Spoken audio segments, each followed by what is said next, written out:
नमस्कार दोस्तों। मैं इंस्पेक्टर धर्मराज कविशायर आप सबका आभार व्यक्त करता हूं, धन्यवाद कहता हूं जो मेरे वीडियोस आप लोग इतना ज़्यादा पसंद कर रहे हैं, इतना ज़्यादा लाइक कर रहे हैं। और तो और यूट्यूब वाले जैसे इधर मैं अपने चैनल पे डालता हूं उसको डाउनलोड करके जो है अपने चैनल पे डाल लेते हैं।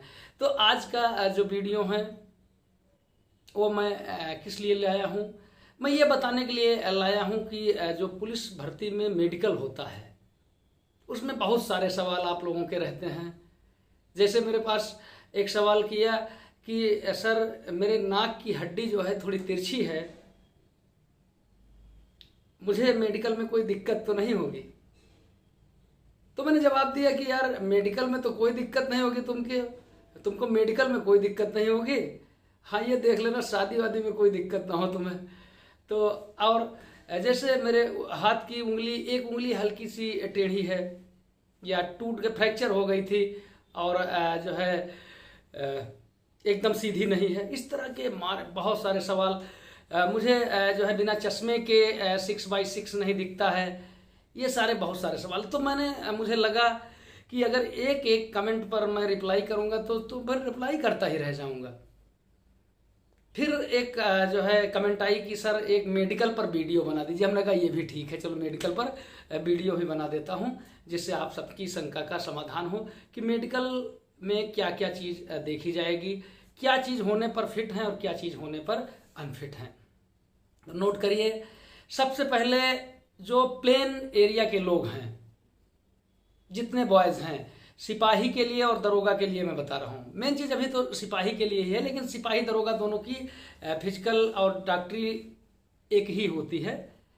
जो मतलब फिजिक नापने वाली मैं बात कर रहा हूँ, दौड़ की बात नहीं कर, दौड़ में थोड़ी छूट है दरोगा में। तो सबसे पहले जो प्लेन एरिया के लोग हैं उनकी लंबाई 168 सेंटीमीटर होनी चाहिए। सीना जो है 79 सेंटीमीटर होना चाहिए और फुलाने पर 5 सेंटीमीटर। अब आप कहेंगे फुलाना क्या होता है? फुलाना ऐसे होता है ना। तो जैसे भरोगे हवा और नीचे पेट को दबाओगे, सीने को बाहर फेंकोगे तो वो फूल जाएगा। तो जो है 5 सेंटीमीटर, बहुत बहुत तगड़े तगड़े होते वो सीना फुला नहीं पाते हैं। तो उसके लिए तरीका यही है कि जो है सीने में अंदर खूब हवा खींच करके पेट को जितना दबा सको उतना दबा लो और हाथ ये करके नपवा दो। तो 5 सेंटीमीटर का फुलाव होना चाहिए। और जो है ये हो गई जो प्लेन एरिया के जो लड़के हैं। अब प्लेन एरिया की जो लड़कियां हैं उनकी लंबाई जो है 152 सेंटीमीटर और वजन 40 किलोग्राम। लंबाई तो बहुत जल्दी कोई एक्सरसाइज करके नहीं बढ़ती है, लेकिन अगर वजन थोड़ा बहुत कम है तो केला खाएं, दूध पिएं, वजन बढ़ जाएगा। डाइट लें अच्छी, वजन बढ़ जाएगा। अब ये तो हो गई। इसके बाद जब आए प्लेन के बाद जो उन लोगों का जो शेड्यूल ट्राइब्स के हैं, जैसे हिल एरिया के हैं, लंबाई 160 सेंटीमीटर, 68 नहीं 160 सेंटीमीटर बच्चों की, मतलब लड़कों की। और लड़कियों की हाइट 150।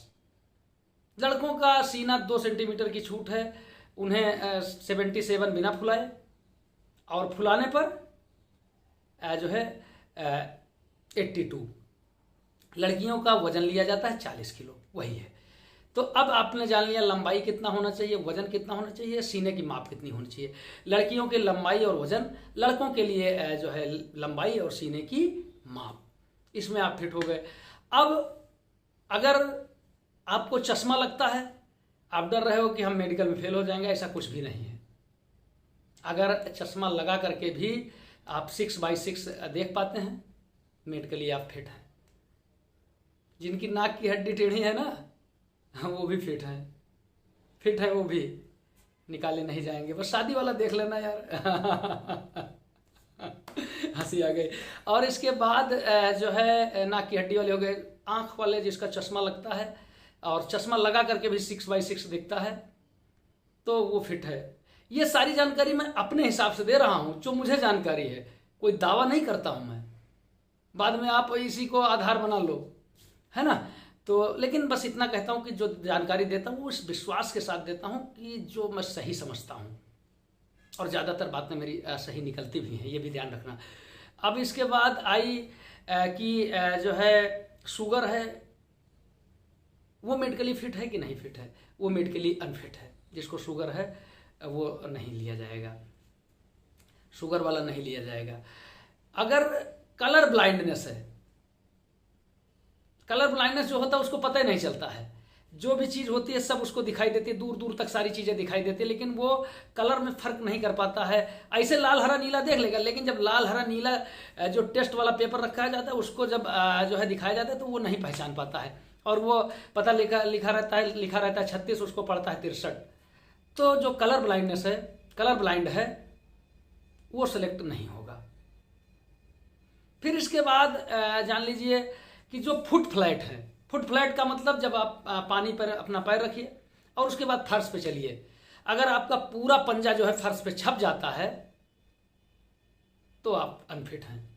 फुट फ्लैट नहीं होना चाहिए, बीच में कर्व होना चाहिए, तलवे में जो है जगह होनी चाहिए। आप अपना खुद जान सकते हैं, पानी में पैर रख करके और फर्श पे चलते जाइए और पूरा पैर न छप रहा हो, आपका बीच में छूट रहा हो, बस जान लीजिए आप सही हैं, और पूरा पैर छप रहा है मतलब आप सही नहीं है ना।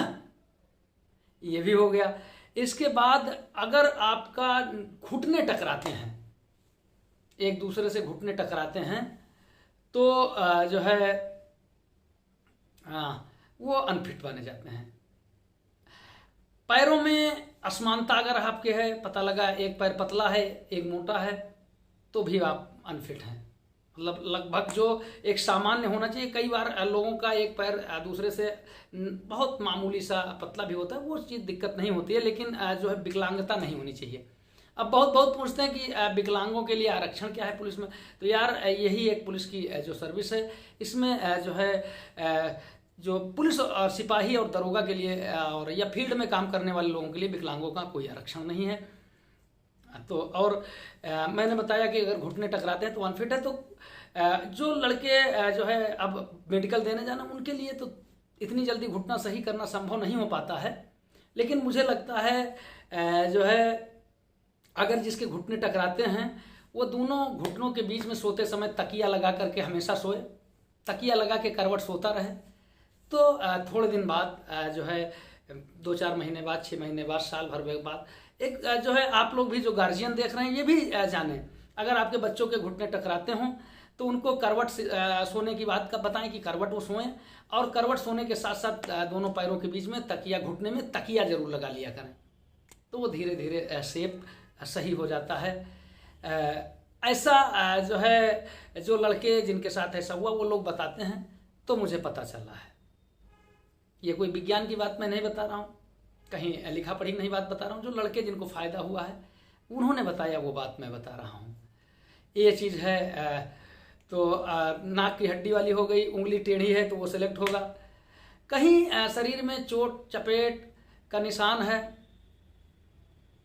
तो भी वो सेलेक्ट होगा। एक चीज़ और, वो जो तुम लोग गोदवा नहीं लेते हो राजा हिंदुस्तानी, और जो है वो गोदवाते हो कि क्या नाम है, आई लव यू करके वाला गोदवाते हो उसका नाम, तो मेडिकल में अनफिट होके आ जाते हो टैटू पर, है ना, वहाँ से जो है आर्मी वगैरह से। यहाँ जो सिविल पुलिस है इसमें टैटू जो है बैन नहीं है। पहली बात तो परमानेंट गोदाई जिस्म पे करानी ही नहीं चाहिए, कब क्या मन बने। अब पता लगा जो है गोदवा लिए किसी का नाम तुम, अब वो प्यार में दे गई धोखा, अब ढूंढो, अब जब बीवी दूसरी आएगी तो पता लगेगा कि वो रोज तुम्हारा उसका नाम देखेगी और वो तुमको और मारेगी। तो नाम वाम ज़्यादा गुदवाना नहीं चाहिए किसी का। हाँ अगर शौक है तो जो है टेम्परेरी वाले टैटू आते हैं उसको गुदवाओ यार, उसको कौन रोकता है तुम्हें। ये है, तो टैटू वाले भी अलाउ हैं।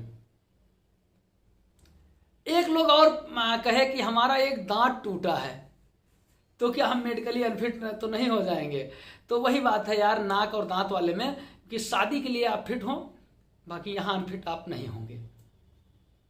जो है दांत पर और नाक, कान टेढ़ा है पहलवान, अरे भैया जो है यार ब्यूटी कॉन्टेस्ट में आए हो, अरे मेडिकल देने आए हो, एक सामान्य जो है सैनिक, सामान्य सिपाही आप बन सकते हो नहीं बन सकते ये देखा जाता है।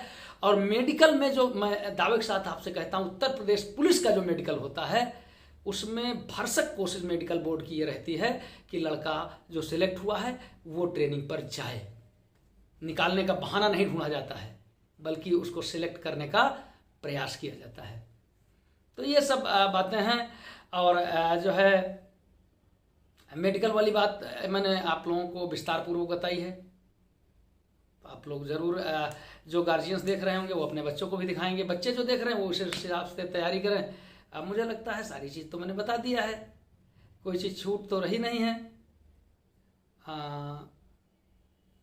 और भी किसी का कोई शंका होगा तो बताइएगा, सवाल कीजिएगा, समाधान करने की कोशिश की जाएगी। जितने सवाल मेरे पास आए थे मेडिकल को लेकर के उनका जवाब देने की मैंने कोशिश की है। और एक बात और कहता हूं नौजवान साथियों, आप जो इतनी मोहब्बत मुझे दे रहे हैं बेमिसाल है। और मैं दावा तो नहीं करता हूं कि ये मैं आपको मोहब्बत लौटा दूं, क्योंकि मोहब्बत कोई लौटा ही नहीं सकता, उसका कोई मोल ही नहीं है यार। मेरी क्या हैसियत है जो आपकी मोहब्बत का मोल दे सकूं। बस इतना कहता हूं कि तुम अगर मुझे प्यार करते हो, नौजवानों तुम लोग मुझे को चाहते हो, तो मेरी चाहत में कहीं से कमी नहीं है। जितना आप लोग मुझे चाहते हो उससे कहीं ज़्यादा मैं आप लोगों को प्यार करता हूं। और मैं चाहता हूं आप सच्ची राह पर चलें, किसी की गुमराह करने से गुमराह ना हो। ये तो भाषण होने लगा यार, बस रहने दो। जय हिंद, जय भारत।